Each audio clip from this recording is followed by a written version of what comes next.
Welcome everybody to Money Talk Tuesday. So excited to be here today. I'm using Zoom, so I just need to make sure this is popping up for everybody. So as you jump on, let me know you're here. Say hi. How have you been doing over the last couple of weeks? Trying to find it. There it is. Okay.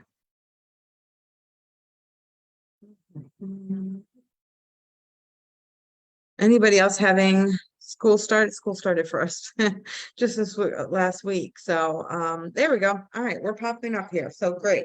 Awesome. So if you I'm going to go ahead and do that. So welcome. It's Money Talk Tuesday. So each week I do a new training on a topic that you have voted on and requested. So if you're like me, you probably have been influenced over the years by social media, by friends, by family, to believe certain things about what it means to be to have wealth and to be wealthy, right? And so a lot of the times there's a lot of misconceptions about wealth in general. And so as we have shifted over in the group, more from just the straight budgeting, those types of things, to really diving in to wealth, I thought this would be a great topic to kind of jump into. So in the comments below, I want you to tell me how you define wealth. What do you think is for you? When I asked another group of moms, I did a little research on this to tell me what they thought about achieving wealth. A lot of them talked about having lots of money, right? Money is so associated with wealth. And we're going to dive a little bit into that tonight as well. And this is because it's so rooted in the belief that you need lots of money to achieve wealth, right? And it may seem like it's not even attainable, or that you have to be very, very frugal in order to achieve it, right? So there are some that talked about how it's just so far away, and that if it was even going to be possible at all. All of these beliefs, needing lots of money, not being attainable, that it's so long away from you, that you can't spend money, these are all incorrect. These are not true about what wealth is. Wealth is possible for every single person. So today we're going to break down what wealth really is, and how do we go about becoming wealthy, right? So before I begin, I know there's a lot of new people in the group. So before we dive too far, I'm going to introduce myself to the members. Hi, I'm Erica. I am a wealth coach and the founder of the Intentional Spending Method. I've been developing my proprietary method after working with so many moms, trying to figure out the best way to achieve wealth in their lives. So a little about me, I'm a mom of three. I love, love, love, love coffee. Recently ADHD diagnosis, and my next level of wealth for my family is to achieve financial independence away from our 9-to-5. So that's a little bit about me. I'm on a mission. I want to help mom inject intentionality into their money systems, so that they can actually achieve wealth for their families. And I know it's possible because I'm on this journey with you guys. So let's dive in a little bit and let's talk about what is wealth, right? So recently, over the last few months, I got a little philosophical about this. I know I'm a huge nerd, right? But I've always loved philosophy in general, and I think it's so interesting to kind of really think about how we perceive these things. And so we're going to dive a little bit into that. I'm not too much, but I do want to dive a little bit because it is important, right? So I really wanted to understand wealth from a very emotional level, right? Our finances are tied to our emotions, and so wealth is sometimes tied, or is almost always tied to our emotions. And my cat's going to come up here for me. So what I've realized and what I've been teaching is that wealth is really a deeply, deeply personal journey. Okay. Your ideas about wealth are developed from a very young age. You're told or influenced on, your beliefs in money. And since wealth, like I said, is so tied to our money, we develop these standards for what we think wealth is, right? If you could picture it in your mind, generally it's going to be somehow tied to money, right? But the problem is these standards are awfully flawed, or they're misunderstood. So one of the first things I like to do with my clients is really help them understand their wealth journey to this point. So most don't even really see wealth see it as a wealth journey, right? Sorry, my cat is sitting here trying to get in the way. Just, maybe experiences that they've gone through in their life. But when we can review those experiences and we can see that wealth is not just monetary, it's not just your monetary value, okay? You can't just assign monetary value to it. It's actually built on emotional and memorable milestones in your life. So in phase one of my intentional spending method, we really dive into what is motivating you to make a transformation in life. And while we're diving into that, in order to dive into that, you really need to understand where you've been and where you also want to go, right? And so this is key to being able to set intentionality with your money, which I've said over and over and over and over and over again. That's why my proprietary method is the intentional spending method, is because it's all about intentionality, right? And so the key to be able to set intentionality with your money is to do this, is to understand your journey, because if you can go beyond just paying bills and saving money and all of those things and see the bigger picture and understand how our small money decisions that we make every day actually affect our lives in a really, really huge way, right? So wealth is, like we said, defined by your family. It's not just being rich, and it is a lifelong journey, okay? And so, one of the by understanding our journey, both the past and the future, we can actually get focused. And this focus is what leads to building wealth. Being wealth focused means that you are super intentional about your money. You know what's important to you and you know what you want for your life, and you're focused on that. And that's where your money is going. And it doesn't mean that you're not being frugal just for the sake of being frugal. You have a purpose, you have an intentionality behind it. And now it means that, you know what matters most in your life, but it goes beyond that. It's like, what is going to bring you the most happiness in your life? It allows you to gain contentment. And none of this is income based. Wealth is not a dollar amount. It is an emotion. Wealth is contentment in achieving something that, no matter how small, that it brings you closer to your dream life, to the life that you feel fulfilled, you feel content. And this is different for everybody at different parts of your life.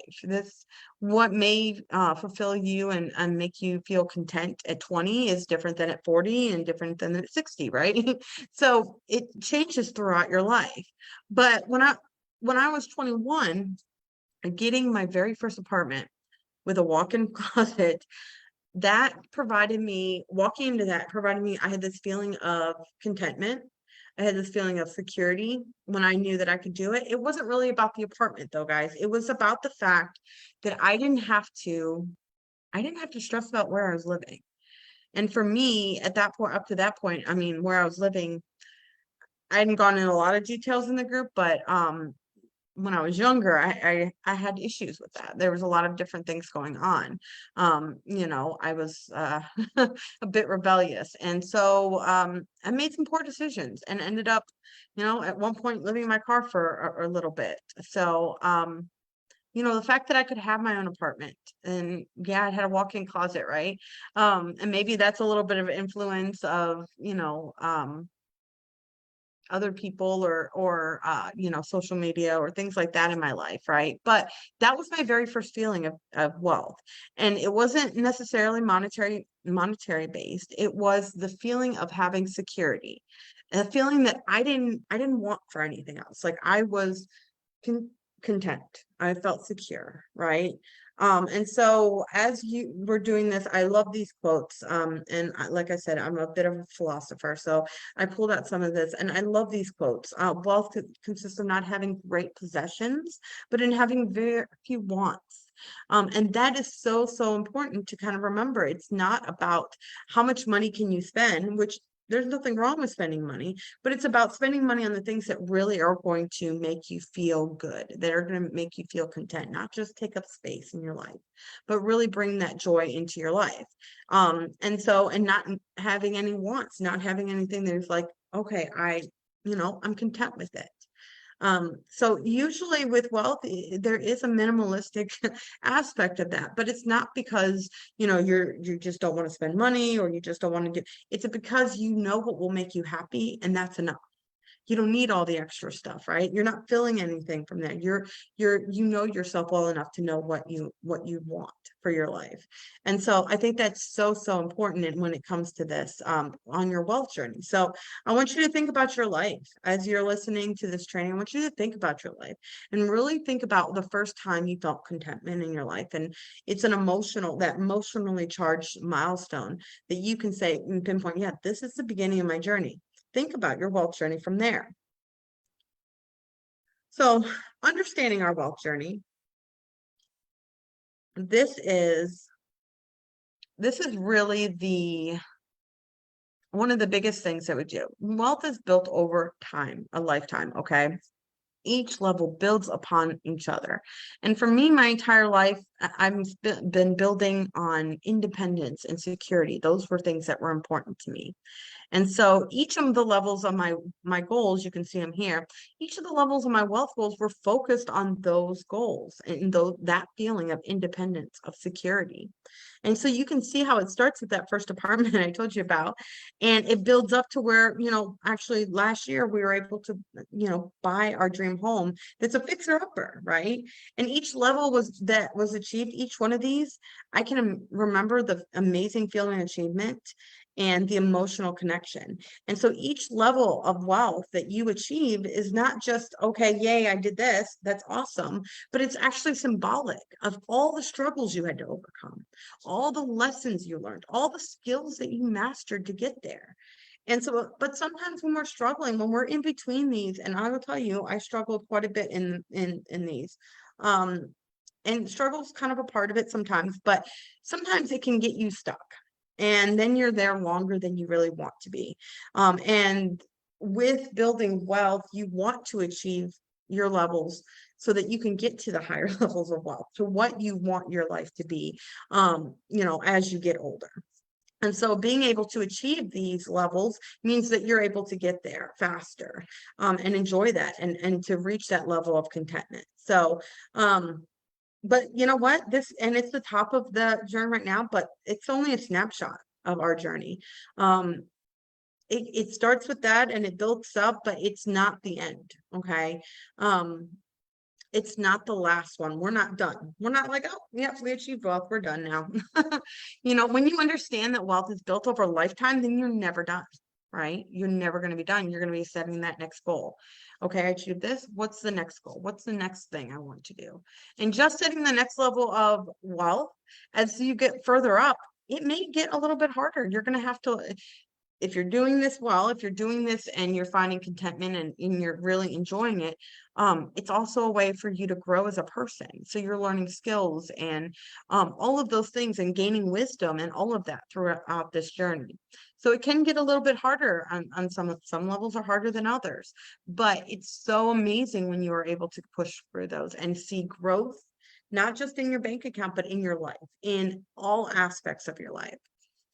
And I see this a lot that most people, they don't see things like this. They don't see it as a journey, right? So they're just struggling. Maybe they're between, whatever, two different levels. They're in between two different levels. They're just struggling. They don't see this as a journey. They're just seeing it as I'm living paycheck to paycheck, or I have more money. I should have more money. Sorry, the cat is, of course, wagging its tail there.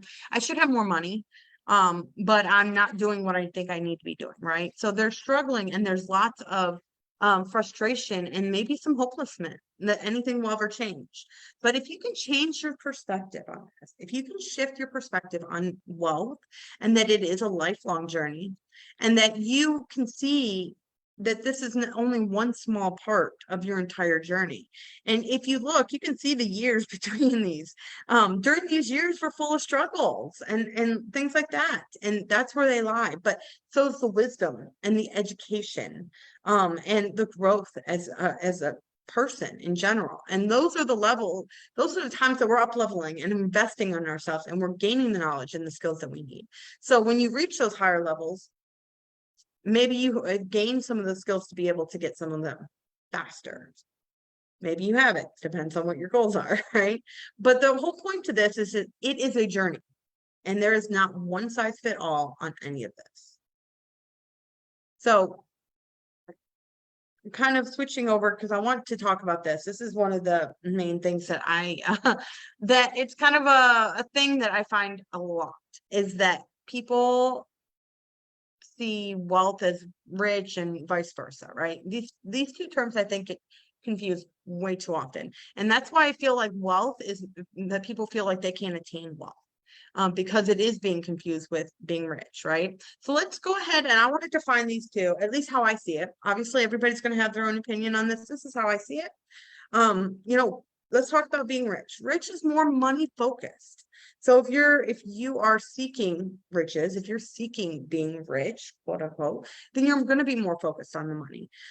You're looking for more is better, right? You want more money.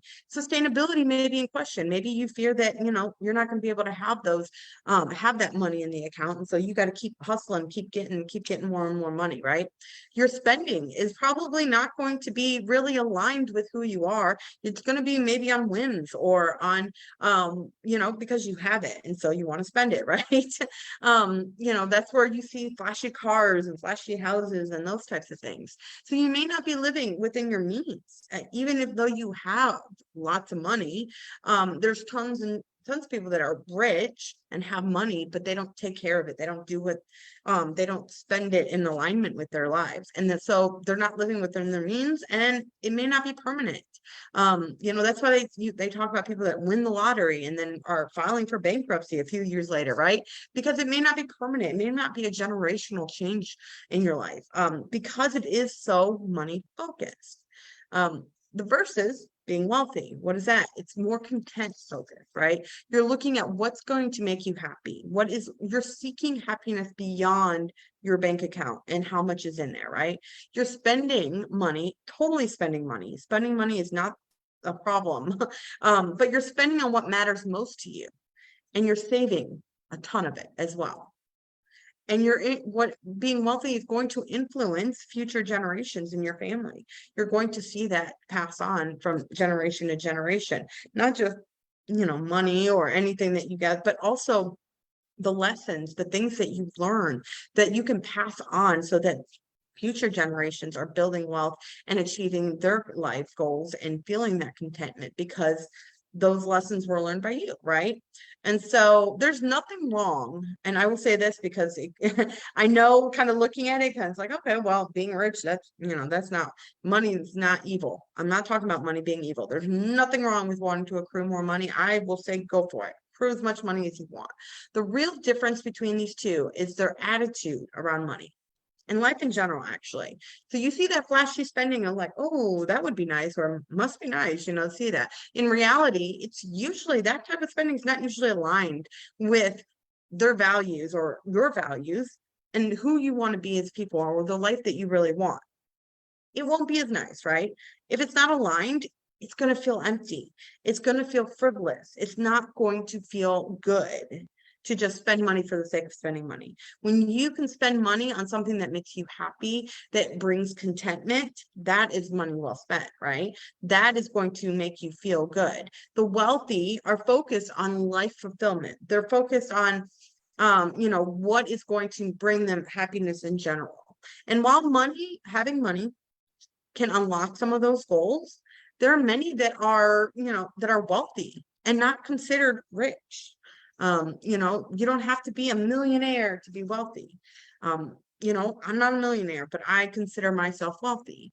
So it's not about the amount of money in your bank account. It's how you perceive your life and your goals and what you're seeking and the achievements that you're going in that way.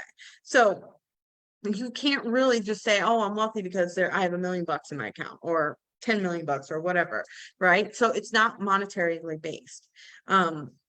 Wealth is really emotional. It's that feeling of contentment. So in the comments, tell me what you think. Tell me what you think would bring contentment into your life. I would love to hear that from you guys, and tell me what if you're shifting your mindset, instead of being money focused, and you're going to actually focus on, contentment and that emotional side of it, what will bring your life contentment? Drop it in the comments. I want to hear in the comments. Let me know. I'm going to check and see what y'all say here in a second.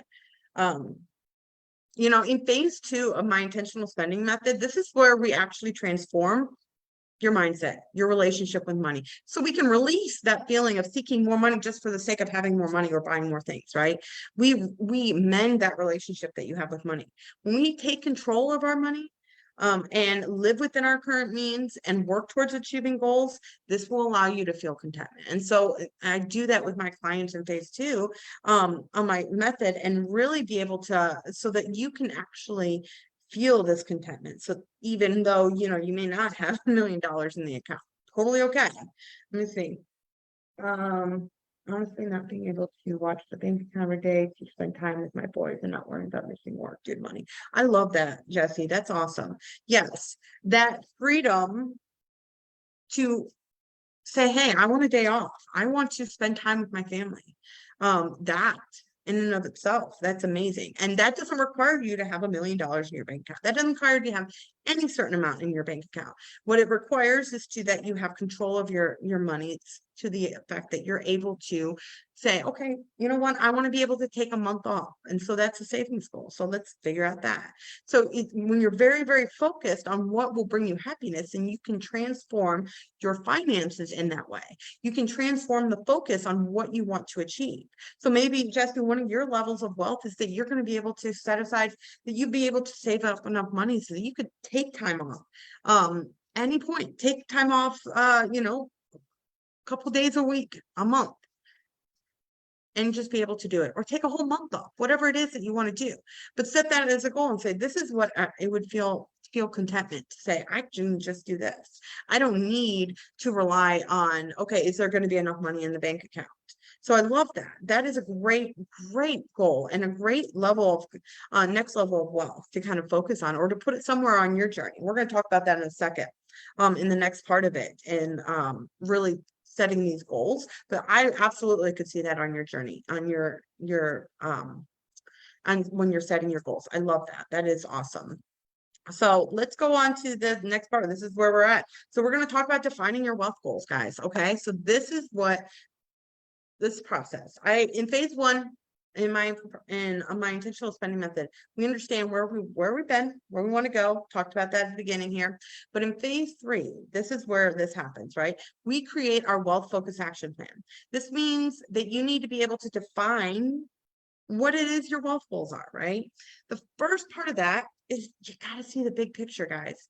You got to see that this is a whole lifelong journey. And where do you want to be? Where do you want to be? What's the top of the mountain for you? What kind of life do you want in 20, 30, 40 years? What's most important to you? Family, love, travel, God. What is most important to you? What do you want to see what can you envision the very top of your mountain? I'm going to tell you, you might get there and there will be more, right? But for right now, where you are in your life, what's the top of the mountain there? Let's get the big picture. When you can get that big picture in your mind, you can break it down into smaller goals. These are going to be your smaller steps of wealth that you're going to achieve. They're going to be these milestones that you're going to be working throughout your life to achieve. And I'm going to tell you, every single one of them are going to feel amazing. It's going to feel amazing, because in and of itself, those small goals are going to transform your life. Not only just in the big picture, but in the day-to-day, in what you're doing. And so when we can break them down in those small goals, then we say, okay, this is my next level. This is my next level of wealth. This is what I'm working for. In fact, I might, if I ask you, what's your next level of wealth? That's what I'm talking about. I'm not so much big, but what's the next level? What's the next thing you're going for? I might also ask you how that fits into your big picture. I know I ask that with clients all the time when they tell me, okay, this is my goal. And I said, okay, how does this fit into this big picture? How does this goal, achieving this goal, get you to where you want to be when you're at the top of the mountain? How does it get there, right? So that's what you want to do. You want to break them down into small, amazing milestones, right? Now, I will say this, none of this is set in stone. Don't let me, I want to make sure none of this is set in stone, right? So I may do this now at 36. I will sit down and I can set my wealth goals, right? I can see the big picture. I can break it down into smaller goals. And in 10 years, guess what? My goals might change. I may change. I'm going to change. We all change, right? Our priorities shift. Things change. That's okay. The great part about this is that your values are at your core of who you are, right? Those aren't likely to change. I have had those same values that I've always had, and they're important to me, and they're probably going to be important to me in 20 years. So it doesn't matter that part of it, right? So it's okay if our goals shift. We're going to still be working towards exactly what you want, where you want to be, right? And one of the great parts about this whole process here, about creating your wealth focus action plan, is that once you've mastered the skills, once you've learned how to do it, you can do anything. You can achieve anything. You can set any goals and focus on them and know how to get there, right? Finally, the third step of defining it is that emotional connection. We're bringing it back to the emotions, guys. I've already told you know why is this important, and I've talked about this before. Wealth is emotional. It's tied to your emotions, right? So let's visualize success. Let's get that emotional connection to these goals. How's it going to feel when you achieve that goal? How will it influence the people around you, your family, your friends? As human beings, we are emotional. We are very emotional beings, right? As humans, we're very emotional beings. And so if you want to see change, if you want to be motivated towards things, it's got to be tied to your emotions, okay? If it's not tied to your emotions, it's going to be very, very difficult to achieve. That was a lot. So I talked about this, and I have my intentional spending method. This is my proprietary method, guys, and I use this to help moms build wealth. In phase one, we're using your wealth focus to motivate your habit changes, right? We're defining your wealth journey. We're helping you gain focus. We're determining your skills and the tools that you're going to need to achieve your wealth goals. In phase two, we're hacking your spending habits. We're learning spending is not the enemy of health, right, or wealth, right? But it actually can help you build it faster if it's intentional, if it's purposeful. So in phase two, we're hacking them. We're seeing which ones work for you, which ones don't, and we're developing better habits to support us. And in phase three, we set up that lifelong plan I just talked about to achieve wealth, your wealth focused action plan. It allows you to achieve whatever goals or wealth goals you choose at any stage of your life. So this is so powerful, and I've been working on this for so long, and I have seen just so much from that, and I am super excited. And I want to invite, if you are interested in getting help into achieving your next level of wealth goals, I really would love to set up a wealth assessment with you, right? It's a free wealth assessment if you're interested. And what we do on this assessment is, one, we're going to review your wealth journey. Where have you been? What have you done? We're going to celebrate your achievements, because I know you've achieved a lot. I know you have. All the women here are amazing. You've achieved tons. I know it. So we're going to celebrate those. And then we're going to get clarity on the obstacles you're currently reaching, that you currently have. What are the obstacles? What's in your way from achieving that next level of wealth goal, right? Once we do all that, we can discuss where you're at, and if it makes sense, if coaching is going to be helping you achieve your wealth goals faster, right? And that's really the goal there. You want to achieve these wealth goals faster, get the skills that you need so that you can move on to bigger and better things, right? And so if you're interested, I'll put the link below. I'd love to have it. I opened a few more slots in this month because the kids went back to school. So I have availability. So let me know in the comments below. All right. Now, before we go, let's review what we learned today. Okay. We talked about what is wealth. We broke down the misconceptions about wealth. We defined what wealth really is, and that it's an emotion, that it's a feeling of contentment in your life. We also talked about the difference between what it is to be rich and what is to be wealthy, and how your mindset sets your goals. And finally, we talked about how to define your wealth goals and how that really will make the big difference in whether or not how you achieve your goals. So I hope you found this training impactful, guys. I want to know what your biggest aha from this training was. If you drop them in the comments, I'd love to see them there. Or let's keep the conversation going. Create your own post in the group and let's talk about it. Next week, we're going to be back for Money Talk Tuesday. I'll be posting new topics in the group. I'll do a poll here or in a day or so. So keep an eye out for that. Take action this week, and I will talk to you guys very soon. Bye.